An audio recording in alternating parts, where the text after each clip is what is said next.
কেমন আছো সবাই? আশা করি ভালো আছো। অনেকদিন পর তোমাদের সাথে আজকে আবার নতুন একটা গুরুত্বপূর্ণ টপিক, আমাদের কোষ ও এর গঠন অধ্যায়ের মাইটোকন্ড্রিয়া।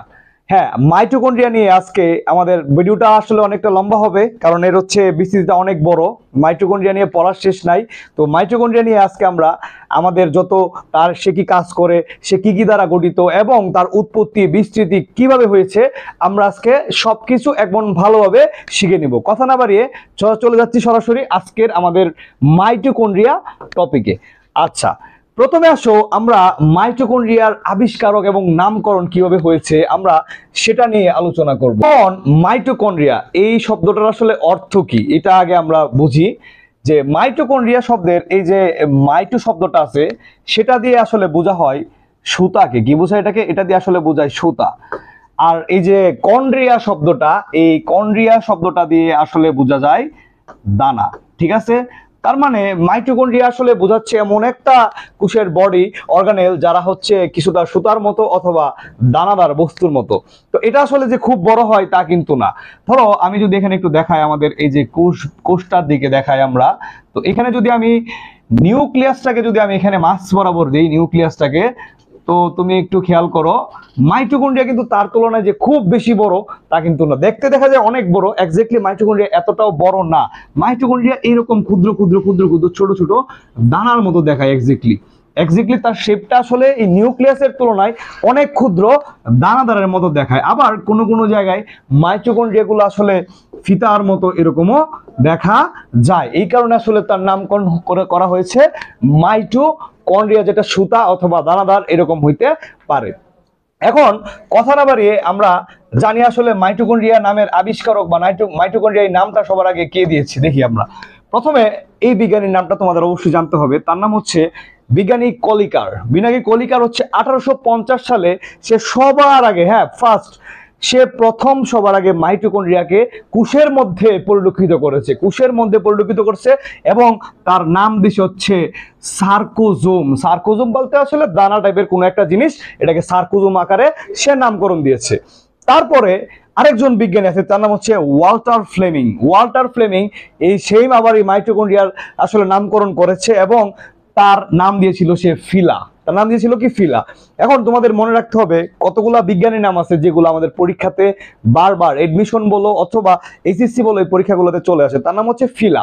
ফিলা আসলে সে আসলে ফিতাকে আসলে বুঝাইছে, যে ফিতা আকৃতির কোনো একটা কোষীয় অর্গানেল যেটাকে আসলে মাইটোকন্ড্রিয়া বলা হয়। ঠিক আছে? এরপরে বিজ্ঞানী অল্টম্যান, তার নামটা তোমার মনে রাখতে হবে, অল্টম্যান, সে নাম দিয়েছিল বায়োব্লাস্ট। এই মাইটোকন্ড্রিয়ার নাম দিয়েছিল বায়োব্লাস্ট। দেখো তাদের আসলে বিবর্তনটা কি কিভাবে হয়েছে। বায়োব্লাস্ট, আমি যদি খেয়াল করি, বায়ু শব্দের হচ্ছে আসলে এখানে জীব বলা হয়, আর ব্লাস্ট মানে হচ্ছে তোমার এখানে বস্তু হিসেবে বলা হয়, বস্তু। ক্লিয়ার? জীব অথবা বস্তু মানে সে ধারণা দিয়েছিল যে মাইটোকন্ড্রিয়া এমন একটা অর্গানেল যারা হচ্ছে আমাদের দেহের, হ্যাঁ, জীবস বস্তু, মানে সামথিং লাইক দ্যাট। তারা আমাদের বৈশিষ্ট্য, তারপরে হচ্ছে আমাদের আচার আচরণ, বিভিন্ন ধরনের জিন সবকিছু তারা ক্যারি করে।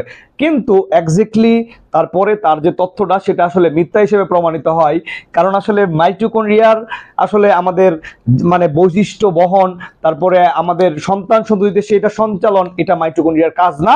এবং তার এই বায়োব্লাস্টের কথাটাও তার পরবর্তীতে সেটা আর পৃথিবীতে গ্রহণযোগ্য হয়নি, কারণ মাইটোকন্ড্রিয়ার কাজ এটা না, ওটা হচ্ছে আমাদের নিউক্লিয়াসের কাজ। তোমাদের ভালো করে মনে রাখতে হবে। তারপর আসলে সবার সে ইম্পর্টেন্ট, যেটা পরীক্ষাতে বারবার আসে, বিজ্ঞানী কার্ল ব্যান্ডা 1898, সে সবার আগে নামকরণ করেছে হচ্ছে মাইটোকন্ড্রিয়ার। হ্যাঁ, সবার আগে কার্ল ব্যান্ডা 1898 প্রথম এক বিজ্ঞানী যে সবার আগে সে মাইটোকন্ড্রিয়াকে নামকরণ করা হয়েছে। এবং তখন থেকে ধারণাটা হয় যে মাইটোকন্ড্রিয়া আসলে আমাদের দেহের মধ্যে কি কি ধরনের কাজ করে থাকে। আচ্ছা, আমরা তো জানলাম এখন মাইটোকন্ড্রিয়া কারা কারা নামকরণ করেছে, কারা কিভাবে তৈরি করেছে। এখন আমরা মাইটোকন্ড্রিয়ার একটু জানি যে এক্স্যাক্টলি এর কাজটা আসলে কি। মাইটোকন্ড্রিয়াকে আমাদের দেহের, আমরা সবাই পড়ে আসছি ক্লাস 9-10 ছোটবেলায় পড়েছি যে এটাকে আসলে পাওয়ার হাউস বলে। এটাকে কি বলে? এটাকে পাওয়ার হাউস বলা হয়, পাওয়ার হাউস বলে। ওকে, আচ্ছা, এটাকে পাওয়ার হাউস বলার কিছু কারণও আছে। কারণ হচ্ছে এরা শ্বসন প্রক্রিয়ার মাধ্যমে তারা শক্তি তৈরি করে। শক্তি যেহেতু মাইটোকন্ড্রিয়াতে তৈরি হয়, দ্যাটস ওয়াই, হ্যাঁ, it's call power house of a cell. কথা মনে রাখতে হবে। এখন আমরা কথা না বাড়িয়ে চলে যাব আমাদের মাইটোকন্ড্রিয়ার সৃষ্টি। এখন আসলে মাইটোকন্ড্রিয়া কারা সৃষ্টি করে, কিভাবে তৈরি হয় সেটা নিয়ে আমরা একটু দেখি। মাইটোকন্ড্রিয়ার সৃষ্টি দেখো, আমি এখানে তিনটা নাম দিয়েছি। একটা হচ্ছে কোষ ঝিল্লি বা প্লাজমা মেমব্রেন, দ্বিতীয়ত দিয়েছি নিউক্লিয়ার মেমব্রেন, আর 3 নম্বর হচ্ছে মাইটোকন্ড্রিয়া।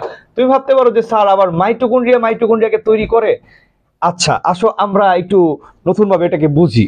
কোষ ঝিল্লি, আসো ধরো একটা কোষ, এটা কোষের বাইরের লেয়ারটাকে কোষ ঝিল্লি বলে। হ্যাঁ, কোষের ধরো এটা বাইরের লেয়ার, এটাকে কোষ ঝিল্লি বলে। হ্যাঁ, এই ধরো এটা কোষ ঝিল্লি, এটা আঁকলাম। এই ঝিল্লিটা অনেক সময় হয় কি ভিতরের দিকে এরকম ভাবে ঝুলে যায়, এই যে এরকম হয়, দেখো এই দিকে ঝুলে যায়, দেখছো ঝুলে যায় এদিকে একটু, তার এখানে একটা ভাঁজ সৃষ্টি হয়।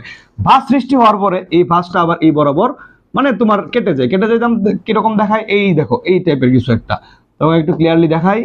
এই দেখো এইভাবে হয়েছে, বাস সৃষ্টি হয়েছে, এরকম গোলাকৃতি হয়ে গেছে, এবং এখানে একটা তার পরবর্তীতে এখানে বিভিন্ন ধরনের খাস সৃষ্টি হয়েছে, যার কারণে তৈরি হয়েছে মাইটোকন্ড্রিয়া। তার মানে কোষ ঝিল্লি বা প্লাজমা মেল থেকেও মাইটোকন্ড্রিয়া তৈরি হওয়ার সম্ভাবনা আছে। তারপর হচ্ছে নিউক্লিয়ার মেমব্রেন, ঠিক একই পদ্ধতিতে নিউক্লিয়াসটা আছে না, নিউক্লিয়াসের বাইরে যে মেমব্রেন সেটাকে নিউক্লিয়ার মেমব্রেন বলে, এটাও বাইরের দিকে এইভাবে ফুলে যায়, বেড়ে যায়, এবং এখান থেকেও মাইটোকন্ড্রিয়া তৈরি হইতে পারে। এবং আসো মাইটোকন্ড্রিয়া, হ্যাঁ এখন প্রশ্ন আসে যে স্যার মাইটোকন্ড্রিয়া তৈরি করে, এটা আবার কি জিনিস? এটা কিন্তু হইতে পারে। আগে মনে রাখতে হবে পৃথিবীতে মাইটোকন্ড্রিয়াকে কিন্তু একটা নিজস্ব সত্তা হিসেবে ধরা হয়। সত্তা বলতে যে অনেকেরই এখনো ধারণা যে এই যে মাইটোকন্ড্রিয়া সে নিজে আর একটা বস্তু ছিল, একটা একটা একটা জীবাণু, মানে একটা প্রাণ ছিল, সে নিজেই একটা অর্গানেল ছিল, মানে সে কোষের মধ্যে সে আলাদা একটা সত্তা ছিল। সে তারপরে কোষের মধ্যে আমাদের প্রাণী কোষ, উদ্ভিদ কোষের মধ্যে সে এন্টার করছে, সে ভিতরে ঢুকেছে। কথা বলে রাখতে হবে। আচ্ছা, কেন তাকে আলাদাভাবে সত্তা হিসেবে ধরা হয়? আমরা কোষের সৃষ্টি এই যে টপিকটা, সেখানে আমরা কিন্তু পড়েছি যে মাইটোকন্ড্রিয়ার হিস্ট্রি, তারা কিভাবে আসছে পৃথিবীতে, ওইখানে এটা জেনে নিবা তোমরা।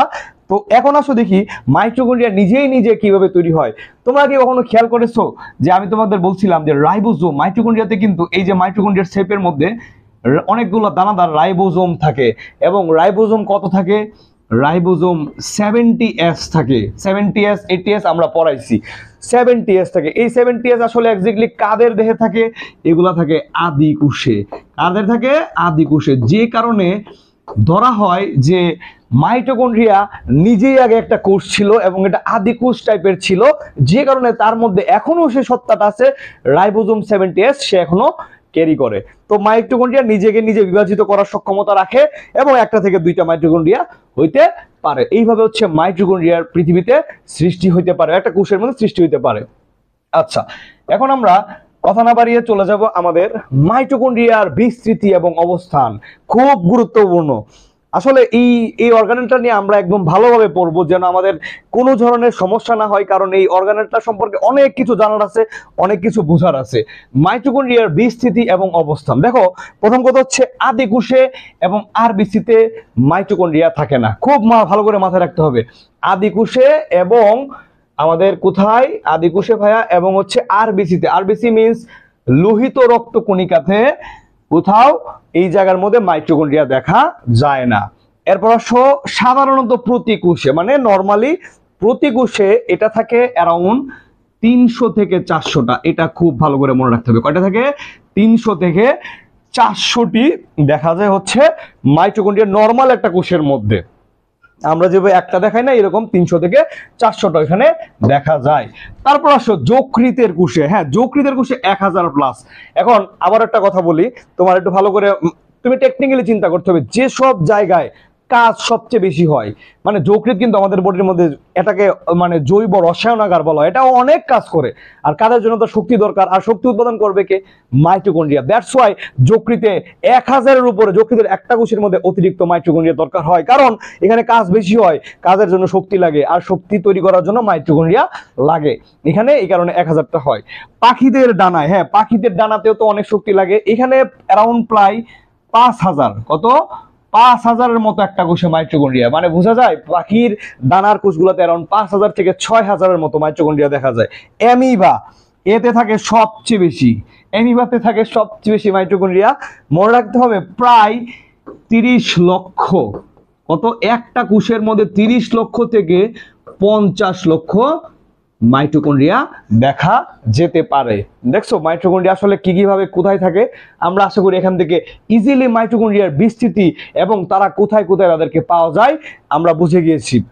এবং এখান থেকে আমার পরীক্ষার জন্য ভাইয়া কোনটা ইম্পর্টেন্ট আমি যদি একটু বলি তোমাদের, আমাদের পরীক্ষার জন্য এইটা ইম্পর্টেন্ট। হ্যাঁ, এইটা আমাদের পরীক্ষার জন্য কিন্তু অত্যন্ত গুরুত্বপূর্ণ।